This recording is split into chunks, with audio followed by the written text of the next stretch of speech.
የኛ መናንያን ይቅርበልኝ ሮጦ ይመነኩሳል። ከዚያ በኋላ ጥቂት ቀን ቅዳሴ ይለማመዳል። እየሮጠ አዲስ አበባ መጥቶ ቅጠሩኝ ይላል። የኔ ቤተክርስቲያን የኔ መንግስት ቤተክርስቲያን ናት። የሚያበራ የሚለውን የተቃጠለ ብለው አክቲቭ ወርዱን ፓሲቭ በማድረግ የተረጎሙት በስህተት የተረጎሙ የታሪክ ጻፊዎች አሉ ይባላል። ግን ኢትዮጵያ ማለት ብሩህ ገጽ ያላቸው ሰዎች ምድር ማለት ነው። ግብፃውያን አማልክቶቻቸውን ከኛ የአማልክት በዓል ይልቅ የኢትዮጵያውያን በፈጣሪ ዘንድ ተቀባይነት ያለው ነው ብለው የዓመቱን ጸሎታቸውን ለማሳረግ ጣዖቶቻቸውን ተሸክመው ወደ ግብፅ ወደ ኢትዮጵያ እንኳን ይመጡ ነበረ። በዚህ ቅኝ ግዛት ኢትዮጵያ እንዳትወረድ ሀገርን በመጠበቅ ትልቁን ስራ የወሰደችው ቤተክርስቲያን ናት። ቤተክርስቲያኒቱ ማለት ደግሞ መነኮሳት ቀጥ ብለው የሚጠብቋት ናት። እነሱ ናቸው ብርታት የነበሩት። ኢትዮጵያን የመጎብኘት ምኞቴም ፈረንሳይን፣ እንግሊዝንና አሜሪካን ለማየት ያለው ሁሉ በአንድ ላይ ቢደመር ካጠገቡ አይደርስም። መናፍቃንን ተከራክሮ መርታትና ዕቅበተ እምነትን መስራት። የግብፅ ፒራሚድ የኃጢአት ክምር ነው። በአንድ ጣራ ላይ እመቤታችን ተገልጣለች። ይሄ ቢቢሲ ዓለም አቀፍ ዜናዎች ሁሉ የዘገቡት ነው። ታውቃላችሁ። ሌሊት እመቤታችን በህልማ ኦፕራሲዮን ስትሰራት ታያለች። ስትሰራት ስታይ ምን አደረገች መሰላችሁ? ጧት ስትነሳ ፋሻውም ተገኘ፣ ኦፕራሲዮን የተሰራችበት ምላጩም ተገኘ፣ እሷም ድና ተገኘች። ገዳሙን ለመመስረት ሊቀ ጳጳሱ ለ10 ዓመት ለ70 መነኮሳት ምግብ ዋስትና ማስቀመጥ አለበት። አባቴ ሌሊት እንቅልፍ እያስተኛ እያደረሰ ይጣና ነው ብቻ ከገዳማ አትወጣ እንጂ አይዞህ ቀኑም የእግዚአብሔር ነው ቀን ጸልይ አለው። ከአንዱ ገዳም ወደ አንዱ ገዳም መሄድ አይፈቀድም። የትም ቢሆን በአላህ ክብር ነው እንደዚህ ላደርግ ነው እኛ የኛ መነኩሴ ግሸን ልሳለም ነው ምድረ ከብድ ልሳለም ነው እያለ ሀገር ለሀገር መዞር ያለበት ገዳም ውስጥ አቡነ ተክለ ሃይማኖት አሉ ሙላዋል። ኢትዮጵያ ኦርቶዶክስ ተዋሕዶ ቤተክርስቲያን ምንኩስና ከአሃት አብያተ ክርስቲያናት አንጻር ሲታይ ወይም ከነሱ ተመክሮ አንጻር ሲታይ የሚል ርዕስ ነው የማቀርበው ማለት ነው።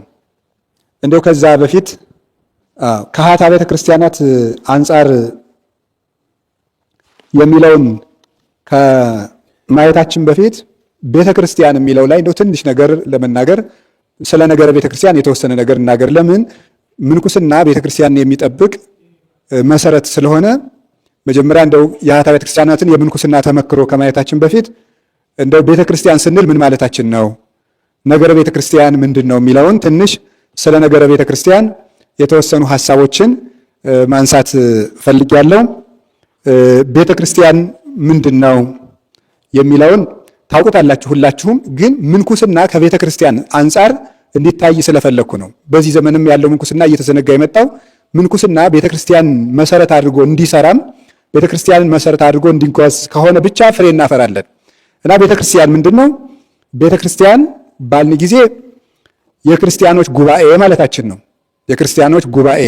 ይህንን ስንል ቀደምት ነቢያትን፣ ዳህርት ሐዋርያትን፣ ረቂቃን መላእክትን፣ ሩጫቸውን የፈጸሙ ቅዱሳንን፣ በግሁስነትና በስውርነት ያሉ አባቶቻችን እናቶቻችንን፣ ፈላሰያንን፣ በዚህ ዓለም የሚታዩትን ኃጥአንንና ጻድቃንን አንድ አድርገን በጌታችን በመድኃኒታችን በኢየሱስ ክርስቶስ ራስነት ወይም አስተጋባይነት የተሰበሰበችውን አንዲት ቅድስት አካል ያችን ነው ቤተክርስቲያን የምንላት ማለት ነው። ቤተክርስቲያን ባልን ጊዜ ይሄ ነው። ቤተክርስቲያን እንዳልኳችሁ መላእክትንም ነቢያትንም የሞቱትንም ያሉትንም ሕያዋንንም ምውታኑንም ስውራኑንም ክሱታኑንም እነዚህን ሁሉ አጠቃሎ ኃጥአንንም ጻድቃንም አንድ አድርጋ በክርስቶስ ራስነት የተሰበሰበችውን አንዲት ቅድስት ሕዋስ ያችን ነው ቤተክርስቲያን የምንላት ማለት ነው። ቅዱስ ጳውሎስም ኤፌሶን ምዕራፍ 1 ቁጥር 23 ላይ ዘውቱ ርዕሰ ለቤተክርስቲያን እንተ ይእቲ ሥጋሁ፣ እሱ የቤተክርስቲያን ገዥዋ ራሷ ነው፣ ቤተክርስቲያን ደግሞ አካሉ ናት ብሎ እንደነገረን ቤተክርስቲያን እሷ ናት ማለት ነው። ስለዚህ ምንኩስናም የቤተክርስቲያን መዋቅርም ከዚህ ዓላማ አንጻር ሲሰራ ፍሬያማ ሊሆን ይችላል ማለት ነው። ሁለተኛው ቤተክርስቲያን ባልን ጊዜ አንድ ክርስቲያን ራሱ ቤተክርስቲያን ይባላል። እንደሚታወቀው አንደኛ ቆሮንቶስ ምዕራፍ 3 ቁጥር 16 ላይ እናንተ የእግዚአብሔር ቤተ መቅደስ እንደሆናችሁ አታውቁምን? የተአምሩኑ ከመ አንትሙ ታቦቱ ለመንፈስ ቅዱስ፣ እናንተ የእግዚአብሔር መቅደስ እንደሆናችሁ አታውቁም ተብሎ እንደተነገረ አንድ ክርስቲያን ብቻውን ቤተክርስቲያን ይባላል። ግን ከዚህ ህብረት ተነጥሎ ግን ቤተክርስቲያን ሊባል አይችልም። በህብረቱ ውስጥ ያለ አንድ ሕዋስ በመቅደስነት እሱ ቤተክርስቲያን ይባላል። የእግዚአብሔር ማደሪያ በመሆን ማለት ነው። የእግዚአብሔር ማደሪያ በመሆን ሶስተኛው ቤተክርስቲያን የምንለው የእግዚአብሔር ቤት ማለታችን ነው። ህንፃው ቤተክርስቲያን ይባላል። ህንፃው ቤተክርስቲያን ይባላል።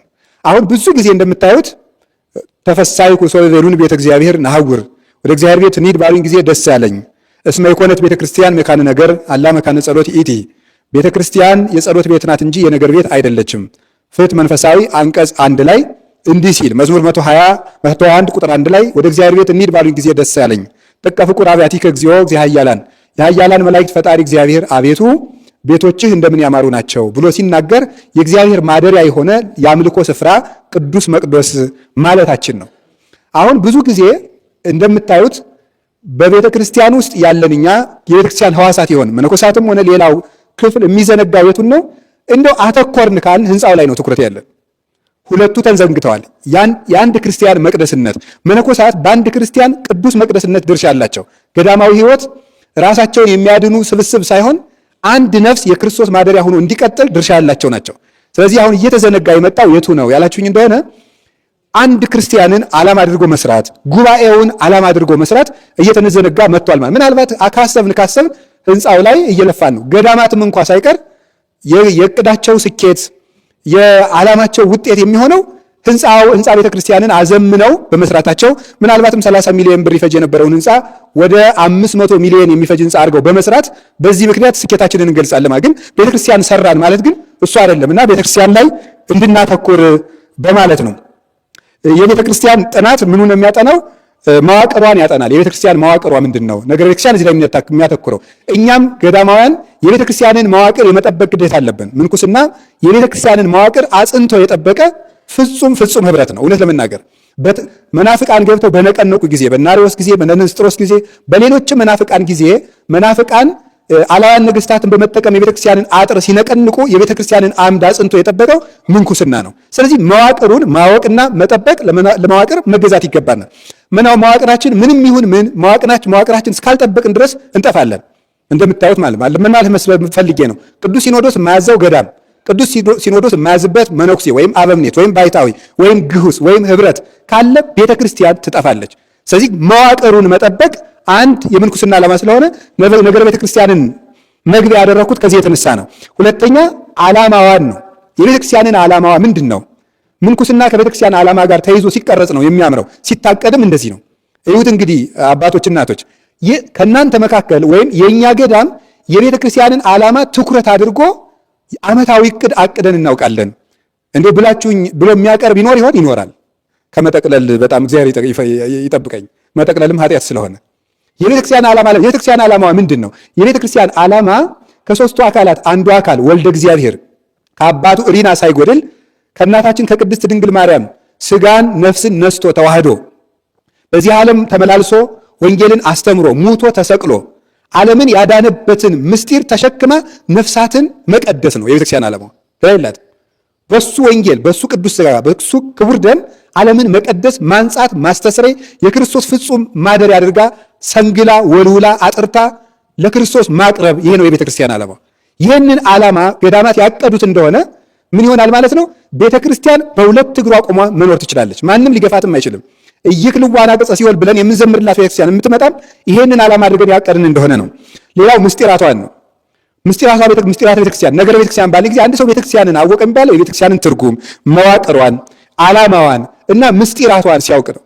ምስጢራት እንዲፈጸሙ እንዳይጓደሉ እንዲጠነቀቁ ሰው ደግሞ ከምስጢራት ርቆ የኖረውን ሕዝብ በመጸለይ በማስተማር የትምህርት ምንጭ በመሆን ሱባኤ በማስገባት በማማለድ በምህላ በመያዝ ምዕመናን በምስጢራት ተቀድሰው የክርስቶስ ፍጹም ሕዋሳት እንዲሆኑ መስራት እና ቤተክርስቲያን ስንል ምስጢራት ቤተክርስቲያንን ጨምረ ማለታችን ነው እና ተግባሯን የሥነ መለኮት ትምህርቱን ሁሉ የሚያጠና ይህንን የሚያጠና የትምህርተ መለኮት ዘርፍ ነው። ራሱን የቻለ ትምህርት ሰፊ ትምህርት ነው። በአጠቃላይ የትኩረት አቅጣጫዎቹ ነገረ ቤተክርስቲያን ምን ላይ ነው የሚያተኩረው? የቤተክርስቲያንን ባህሪ ያጠናል። የቤተክርስቲያን ባህሪ ባልን ጊዜ ይሄ ቅድስት አሐቲ እንተ ላዕለ ኩሉ ጉባኤ ዘሐዋርያት ይህንን ቤተክርስቲያን ይህንን እየጠበቀች ነው ወይ? ገዳማት ይህንን የሚጠብቁት ቤተክርስቲያን ቅድስቱን እንድትቀጥል የመሰረታት አምላክ ቅዱስ ስለሆነ እሷም ልዩ ስለሆነች ያደሩባትንም ሰዎች ስለምትቀድሳቸው ቅድስት እንድትሆን አሐቲ እንድትሆን መለያየት እንዲጠፋ በክርስቶስ ራስነት የተሰበሰበች ጉባኤተ መንፈስ እንድትሆን ጉባኤ ዘሐዋርያት ትምህርተ ሐዋርያት ክህነተ ሐዋርያት ያልተለያት ጉባኤ ዘሐዋርያት ሐዋርያት የሰበስቧትና እንድትቀጥል ሰው ሰራሽ ትምህርት ጣልቃ እንዳይገባ ከእግዚአብሔር አብ ከእግዚአብሔር መንፈስ ቅዱስ በወልድ ስግው መሆን የተገለጠውን ትምህርት ብቻ ይዛ የምትፈስ ንጽሕት ምንጭ እንድትሆን ነቅ ንጹሕ ዘማንቄተ ሕግ ንጹሐን ዝዑቱ ጊዜና ግብሮሙ ለሐዋርያት እንዳሉ አባቶቻችን ንጹህ ምንጭ ብቻ የሚፈስባት እንድትሆን ጉባኤ ዘሐዋርያትነቷን እንተላይለ ኩሉነቷን ሁሉን የምትሰበስብ ከሁሉ በላይ የሆነች እንድትሆን እዚህ ላይ ገዳማት እንዲያቅዱ ነው የሚያስፈልገው። ማለት የቤተክርስቲያን ሀብትነት መጠበቅ አንድ ገዳም የራሱን ገዳምነት ብቻ ጠብቆ ቢኖርና እሱን እያገነነ ቢኖር ልናደንቀው አንችልም። የምናደንቀው ቤተክርስቲያንን ጉባኤ ዘሐዋርያት አድርጎ ሲቀጥል ነው። በነገረ ድህነት ውስጥ የቤተክርስቲያን ድርሻ ይህንን የሚያጠናው ነገረ ቤተክርስቲያን የሚባለው የትምህርት ዘርፍ ነገረ ድህነት ውስጥ የቤተክርስቲያን ድርሻ ምንድን ነው? አሁን ያለው የኢትዮጵያ ኦርቶዶክስ ተዋሕዶ ቤተክርስቲያን መናንያን አልቸገሩም፣ እግዚአብሔር የተመሰገነ ይሁን። ገዳማት በዝተዋል፣ አዳዲሶችም እየተመሰረቱ ነው። ዓለም እንዲድን ምን እየሰራን ነው? ምንኩስና ሰው እንዲድን ጭምር ነው። በኋላ እንመጣበታለን። ግለሰባዊነት፣ ኦርቶዶክሳዊነት በራሱ ህብረታዊነት ስለሆነ ብቻን ጸልዮ ብቻን ዋሻ ውስጥ ገብቶ መዳን አይደለም። ታዲያ እንዴት ነው ዓለም እንዲድን ምን እየሰራን ነው? እኛ እሱ ላይ እንድንሰራ ያስፈልጋል። ምስጢራተ ቤተክርስቲያን እንዳልኳችሁ ነው። የቤተክርስቲያን ግንኙነት፣ አንድነት፣ ገዳማት እርስ በርሳቸው አንድነት እንዲኖራቸው፣ አብያተ ክርስቲያናት አንድነት እንዲኖራቸው፣ ካህናተ ቤተክርስቲያን ጋር አንድነት እንዲኖረን። ቤተክርስቲያን በምድር ላይ ያለች የእግዚአብሔር መንግስት ናት፣ ከሁሉ በላይ የምትሆን። ዮሐንስ ወንጌል ምዕራፍ 18 ላይ ጌታ ኢኮነት መንግስቴ እምዝንቱ ዓለም፣ መንግስቴ ከዚህ ዓለም አይደለችም ብሎ ለጲላጦስ የነገረው ቤተክርስቲያንን ነው። የኔ ቤተክርስቲያን የኔ መንግስት ቤተክርስቲያን ናት። ሉቃስ ወንጌል ምዕራፍ 1 ላይ እንደምንመለከተው ወይነግሥ ለቤተ ያዕቆብ፣ ለያዕቆብ ወገን ለዘላለሙ ይነግሳል ይላል አይደል? ያዕቆብ ወገን የተባለው ያዕቆብ እስራኤል ነው። እስራኤል ደግሞ ወይም ያዕቆብ የ12ቱ ነገድ አባት ነው። ጌታ ደግሞ የ12ቱ ሐዋርያት ራስ ነው። ያዕቆብ በ12ቱ ነገድ 600,000 ህዝብ አፍርተዋል ከግብፅ። ከዚያ በኋላ እልፍ እስራኤል የሚባሉት እነሱ ናቸው። ጌታ ደግሞ በ12ቱ ደቀ መዛሙርት በኩል የማይቆጠሩ ምዕመናንን አንድ አድርጓል። ስለዚህ ያቺ ናት የእግዚአብሔር መንግስት፣ መንግስተ ሰማያት የምትባለው የቤተ ክርስቲያን ንጉሥ ስለሆነ ነው። እንን ስናጠቃልል ቤተ ክርስቲያን ገዳማት ዓላማቸውን አሳኩ ማለት ነው። ከዛው ቤተ ክርስቲያን ነገረሰብ፣ ይሄም ደግሞ ኦርቶዶክስ አንትሮፖሎጂ የሚባለው ነው። ኦርቶዶክሳዊ ነገረሰብን የምታስጠብቅ ናት ገዳማት። ይሄ ነገረ ቤተ ክርስቲያን የሚባለው ይህንን ሁሉ የሚያጠና ሰው ምንድን ነው? እንደምታዩት አሁን ሰው ከዝንጀሮ መጣ ብለው የሚያምኑ ሰዎች አሉ። ሰው ከዝንጀሮ መጣ ብሎ የሚያምን ሰው ሰውን መግደል ለሱ ምኑ ነው ማለት ነው? ቀላሉ ነው ማለት ነው። ለምን? ዝንጀሮ የመግደል ያህል ነው፣ እንስሳ ስለሆነ። ስለዚህ የሰው ክብር እንዲጠበቅ፣ የሰው ሰላም እንዲጠበቅ፣ የሰው ድህነቱ እንዲረጋገጥ ገዳማት የሰሩ እንደሆነ ያን ጊዜ የቤተክርስቲያን ዓላማ አሳካን እንባላለን ማለት ነው። እንግዲህ እንደዚያ ካልን ቤተክርስቲያን ይህን ያልካል እንደምታዩት የኢትዮጵያ ኦርቶዶክስ ተዋሕዶ ቤተክርስቲያንን በወፍ በረር አይና የኢትዮጵያ ምንኩስና ከአኃት አብያተ ክርስቲያናት አንጻር ነው ርዕሳችን። ወደ እሱ እንሄዳለንና እንዳልኳችሁ የምድር ጌጥ የኢትዮጵያ ኦርቶዶክስ ተዋሕዶ ቤተክርስቲያን የሚል ርዕስ ወስጃለሁ። ለእኛ ቤተክርስቲያን የምድር ጌጥ ያልኩት ትንቢተ ሕዝቅኤል ምዕራፍ 18 ላይ እስራኤልን የምድር ጌጥ ብሏታል እግዚአብሔር። የምድር ጌጥ ያለበት ምክንያት ለምንድን ነው ብላችሁ ስታስቡ ምዕራፍ 20 ላይ ነው። ይቅር በሉኝ። የምድር ጌጥ ያለበት ዋናው ምክንያት እንግዲህ ጌጥ አንድ ጣት ላይ ነው የሚቀመጠው። ለምሳሌ ቀለበትን ብትወስዱ የባለትዳሮች ቀለበት አንድ ጣት ላይ ይቀመጣል። ጌጥነቱ ግን ለልብም፣ ለኩላሊትም፣ ለጭንቅላትም፣ ለእግርም፣ ለእጅም፣ ለመላው ሕዋሳት ሁሉንም ሕዋሳት አስሮ የሚይዝ ነው። ቀለበት ግን የሚቀመጠው አንድ ቦታ ነው። እስራኤልም አንድ ቦታ ሆና አምልኮተ እግዚአብሔር ስለተፈጸመባት የምድር ጌጥ የሆነች ምድር አወርሳቸዋለሁ ብሏታል እና የኢትዮጵያ ኦርቶዶክስ ተዋሕዶ ቤተክርስቲያንም በዚች ምድር ተቀምጣ በአፍሪካ ቀንድ ተቀምጣ ለመላው አፍሪካውያን ምልክት የሆነች፣ ሌላው ቀርቶ ለእስራኤላውያን እንኳ ምልክት ተደርጋ በቅዱስ መጽሐፍ የተጠቀሰች፣ ለአኃት አብያተ ክርስቲያናትም ምሳሌ የምትሆን፣ አሕዛብ የሚቅኑባት። እንደምታውቁት አፍሪካውያን ዛሬ ለእኛ እኮ ምልክቶቻችን አፍሪካውያን ኢትዮጵያውያን ናችሁ፣ ለምን አታጠምቁንም? ለምን አትደርሱልንም? የእኛ ደም በእናንተ እጅ አለ ብለው እስኪቀኑ ድረስ የሚቀኑባት የምድር ጌጥ የሆነች የኢትዮጵያ ኦርቶዶክስ ተዋሕዶ ቤተክርስቲያን ናት። እንደው ኢትዮጵያ ማለት ምን ማለት ነው የሚለውን ትንሽ ቃኘት ለማድረግ ፈለጉ። ኢትዮጵያ ማለት 3 ትርጉሞች ተተርጉመውለታል። ብዙ ትርጉም ነው ያለው። አንደኛው የኩሽ ምድር ኩሽ ኢትዮጵያ ተብሎ ስለሚጠራ በኩሽ ኢትዮጵያ ትባላለች። የዚህ ደግሞ ትርጉሙ ምንድነው? የቀስት ምድር ማለት ነው ብለው ተርጉመውታል አባቶቻችን። ሌሎቹም በመዝገበ ቃላዊ ፍቻቸው የታሪክ ጸሐፊዎችም ኢትዮጵያ ማለት የቀስት ምድር ማለት ነው። የታሪክ ጸሐፊው ሄሮዳተስም እንደተናገረው ኢትዮጵያውያን ከዘንባባ የተሰራ ቀስት የሚይዙ ድል ነሾችና ኃያላን ውቦችና ረጃጅሞች መልከ መልካሞች ናቸው ብሎ ገልጾልን ነበርና ኢትዮጵያ ማለት የቀስት ምድር ማለት ነው ማለት ነው። ይሄን የተባለበት ምክንያት ለምንድን ነው ስትሉ 2 መሰረታዊ ነገሮችን ያስረዳል። የቀስት ምድር አንደኛ ኢትዮጵያውያን ኃይላቸው እግዚአብሔር መሆኑን ያስረዳናል። ሁለተኛ ኢትዮጵያውያን ኃያላንና ድል ነሾች መሆናቸውን፣ ሶስተኛ ምን ሊጨምርልን ይችላል? የቃል ኪዳን ምድር መሆናቸውና ቃላቸውን የሚጠብቁ ሕዝቦች መሆናቸውን የሚያስረዳ ነው ማለት ነው። ሌላው ኢትዮጵያ ምን ማለት ነው? ኢትዮጵያ ማለት ብሩህ ፊት ያላቸው ሰዎች ምድር ነው። ብዙ ጊዜ ግሪኩ የተቃጠለ ፊት ማለት ነው ብለው የሚተረጉሙ ሰዎች አሉ። ግን በፍጹም አይደለም። ኢትዮጵያ ማለት አይቲዮ ወይም ኢትዮ እና ኦፕሲስ ከሚሉ የግሪክ ቃላት ነው የሚመጣው። ስለዚህ ሲጣበቅ ኢትዮ ፌስ ወይም ገጽ፣ ኦፕሲስ የሚለው ደግሞ ሻይኒንግ ወይም ማብራት የሚል ትርጉም ይለዋል። ኢትዮጵያ ወይም ኢትዮፕሲስ ማለት ብሩህ ገጽ ዘያንጸባርቅ ገጽ ዘያበርህ የሚያበራ ፊት ያላቸው ማለት ነው። የሚያበራ የሚለውን የተቃጠለ ብለው አክቲቭ ወርዱን ፓሲቭ በማድረግ የተረጎሙት በስተት የተረጎሙ የታሪክ ጸሐፊዎች አሉ ይባላል። ግን ኢትዮጵያ ማለት ብሩህ ገጽ ያላቸው ሰዎች ምድር ማለት ነው። ያም መልካችን እንግዲህ ያው ፈረንጆቹ እንደምታዩቸው ነጭ ናቸው፣ ፊታቸው ግን ቅባት የለውም ብለው የሚያባሩ የታሪክ ጸሐፊዎች አሉ። ኢትዮጵያውያን ግን ቅባት አላቸው። ግን ያ ብሩህ ገጽ ምን የሚያመለክት ነው ሲባል መገለጫችን ምንድነው? እምከመ የሐዝ ልብ ይደምን ገጽ ወእምከመ ይትፌሳ ልብ ይበርህ ገጽ። ልብ ሲያዝን ፊት ይጠቁራል፣ ልብ ሲደሰት ደግሞ ፊት ያበራል እንደተባለ ኢትዮጵያውያን ብሩህ ገጽ ያላቸው እንግዳ ተቀባዮች፣ ሰው ወዳጆች፣ ተንኮል የሌለባቸው መሆናችንን የሚያመለክት ነውና ኢትዮጵያውያን ትክክለኛ መልካችን ይህ ነው ማለት ነው። ከዚያ ኢትዮጵያ እንደምታዩት ዘሰናይ ገጹ ፊቱ ያማረ። እንደው እኛ ስለ መልክ አይደለም የምናወራው። ይሄ የሚገልጸን ይሄንን ያማረ መልክ የጠበቀው ምንኩስና ነው። እሱን እናየዋለን ማለት ነው። ቻርልስ ፊልሞር የተባለ ምሁር ምን ይላል? ኩሽ ማለት ኢትዮጵያዊ ማለት ሲሆን ይኸውም የሚያበራ ፊት ማለት ነው ብሏል። በግዕዝ ደግሞ ማለት ጦብ አማረ ሰናይ ማለት ነው። ጦብ ማለት ያማረ ማለት ነው። ወሬ እግዚአብሔር ከመጦብ ይላል ከመሰናይ ሲል እግዚአብሔርም ያ መልካም እንደሆነ አየ ሲል ማለት ነው። ስለዚህ ጦቢያ ቢል ያማረ ማለት ነው። በዕብራይስጡም ቱቢያ ማለት እግዚአብሔር መልካም ነው ማለት ነው። እግዚአብሔር መልካም ነው። ስለዚህ ኢትዮጵያውያን ማለት ጦቢያ ብንላት ወይም ቱቢያ ብለን ብንጠራት ምን ማለታችን ይሆናል? በእግዚአብሔር መልካምነት ያማረች ምድር ተብሎ ሊተረጎም ይችላል። ያን መልካምነት ከእናንተ መካከል መራራ ስር እንዳይበቅል ተጠንቀቁ እንዳለ ቅዱስ ጳውሎስ መራራ ስር በቅሎ ሀገር እንዳይበላሽ የሚጠብቅ ይኸው ምንኩስና ነውና ከዚህ አንጻር እንድናየው እና የኢትዮጵያውያን መልካችን ምንድነው? ጡቢያ ማለት በእግዚአብሔር ያማረ እንደሆነ ኢትዮጵያውያን ማለት በእግዚአብሔር መልካሞች ማለት ነው ማለት ነው። በዚህም የአይሁድ ትውፊት የሚመሰክረው አንድ በአይሁድ ትውፊት የተመዘገበ አንድ ታሪክ አለ። አባታችን አዳም ባረፈ ጊዜ እናታችን ሔዋን ስሞት በጸሎት አስብኝ እግዚአብሔር እንዲምረኝ ብሏት ስለነበረ ቆማ ስትጸልይ ምን አለች?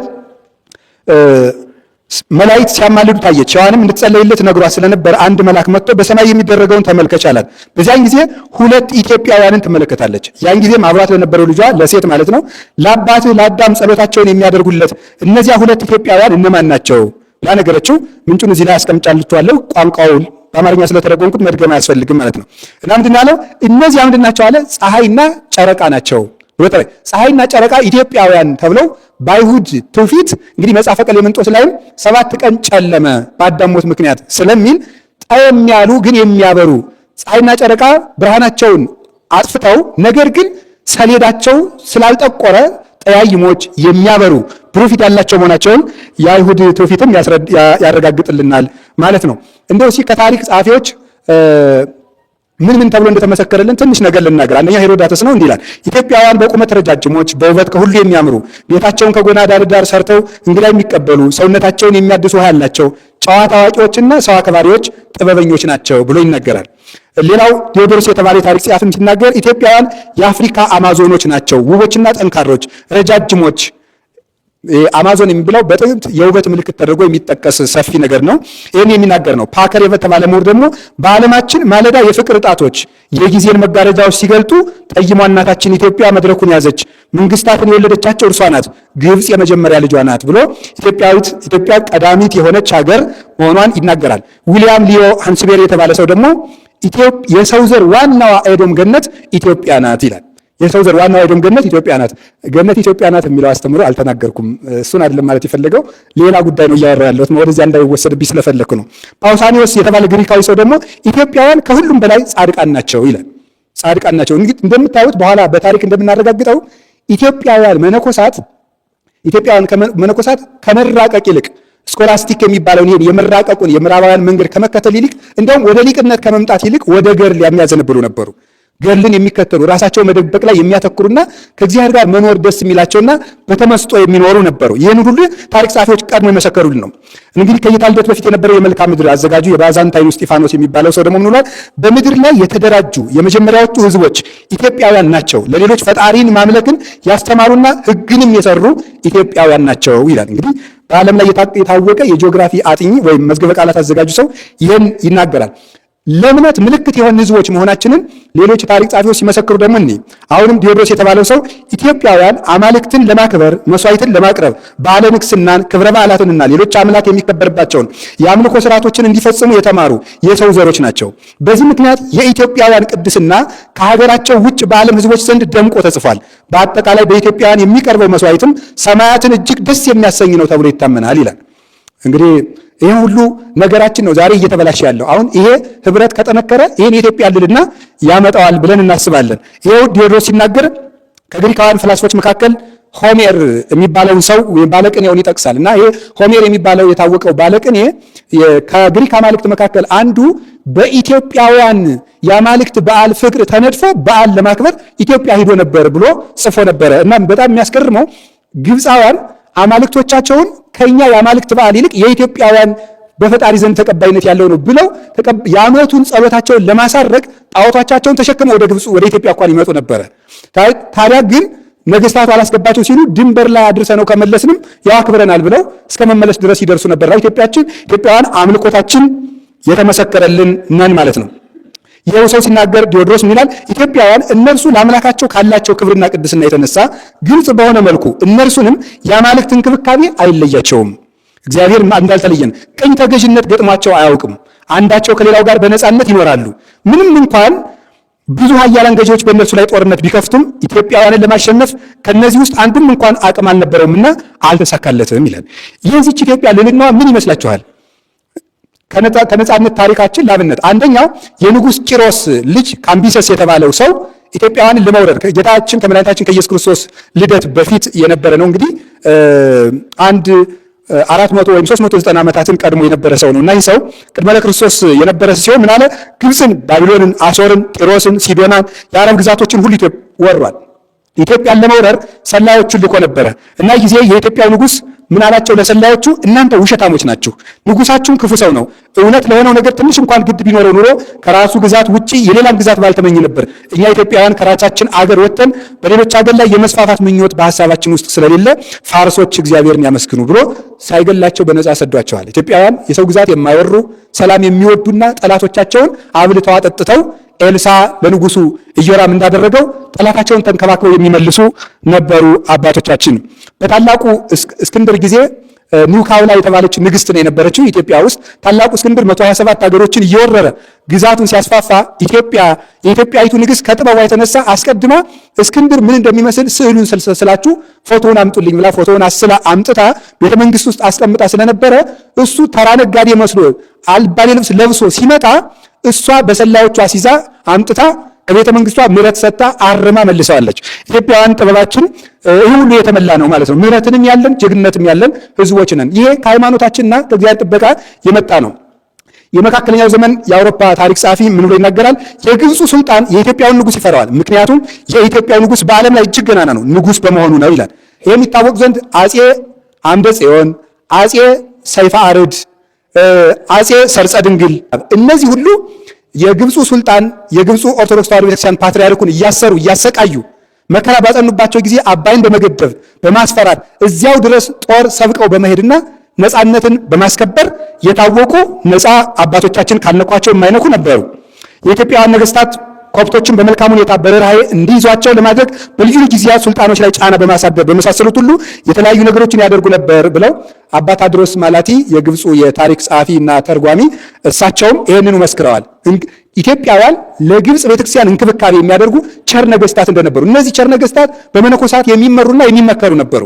ያ የሀገሪቱ ጽናት ለዓለም ጭምር ሰላም የምንሰጥበት ጉልበት የነበረን እስከ ናግራን ድረስ የዘመትንበት የአፄ ካሌብ ዘመን የመጣው ከመንኩስናው ጸሎትና ብርታት የተነሳ ነው። አፄ ካሌብ ናግራን ሂደው ለየመን ህዝቦች ሰላም አሰጥተው ሲመለሱ በአቡነ ጰንጠሌዎን ጸሎት አስፈቅደው ጸሎት አጸልየው ሄደው ነበር ድል ነስተው እንዲመለሱ ያደርጉና ረፍት የሰጡ። እንግዲህ ይህንን ሁሉ ያደረገች ቤተክርስቲያን አባቶቻችን ምንድነው ጽፈውን አውሮፓውያን የአፍሪካን አህጉር በተቀራመቱበት ወቅት ኢትዮጵያ ሙሉ በሙሉ ራሷን ለማስተዳደር ለመከላከል የሚያስችላት ለዘመናት ከራሷ ያዳበረች ሁለንተናዊ አቋም ነበራት። ኢትዮጵያ የጥቁር ህዝብ ራሱን በራሱ የማስተዳደር ታሪክ የመጨረሻ ቅሬት ናት። የአፍሪካውያን ጥንታውያን ቀደምት አባቶች በዚህ አህጉር ላይ ያቋማቸውን መንግስታት አይነት የምትወክልና የምታሳይ ናት። በዘመኗ የነበሩት ሀገሮችና ህዝቦችና የነሱ ዘሮች የሆኑት ከፖለቲካ ከጠፉ በኋላ የኢትዮጵያ ህልውና ሳይቋረጥ የመቀጠሉ ነገር የሚያስደንቅ ነው። በእርግጥ እንደዚያ ሊሆንም ይገባዋል ብሎ ናምዲ የተባለ የታሪክ ጸሐፊ ይህንን ይናገራል። ኔልሰን ማንዴላም የተናገረውን እዩት። ምን ብሎ የሚባለው አሁን ከቅኝ ግዛት ነፃ ሲወጡ ለምን በዚህ ቅኝ ግዛት ኢትዮጵያ እንዳትወረር ሀገርን በመጠበቅ ትልቁን ስራ የወሰደችው ቤተክርስቲያን ናት። ቤተክርስቲያኒቱ ማለት ደግሞ መነኮሳት ቀጥ ብለው የሚጠብቋት ናት። እነሱ ናቸው ብርታት የነበሩት። እንደምታውቁት አቃቤ ሕግ በመሆን አቃቤ ሰዓት በመሆን ፍትሐ ነገሥትን በመተርጎም የሚጠብቁት መነኮሳት ነበሩ። ከጸሎት በተጨማሪ ፍርድ በመጠንቀቅም ጭምር። ስለዚህ ኔልሰን ማንዴላ ምን ብሎ ተናገረ? ኢትዮጵያ በአይምሮ ውስጥ ልዩ የሆነ ቦታ አላት። ኢትዮጵያን የመጎብኘት ምኞቴም ፈረንሳይን፣ እንግሊዝንና አሜሪካን ለማየት ያለኝ ሁሉ በአንድ ላይ ቢደመር ካጠገቡ አይደርስም። ኢትዮጵያን ስጎበኝ የራሴን መሰረት የምጎበኝ ሆኖ ይሰማኛል። እኔን አፍሪካዊ ያደረገኝን ስር መሰረት ፈልጌ የማገኘው ይመስለኛል ብሎ ተናግሯል።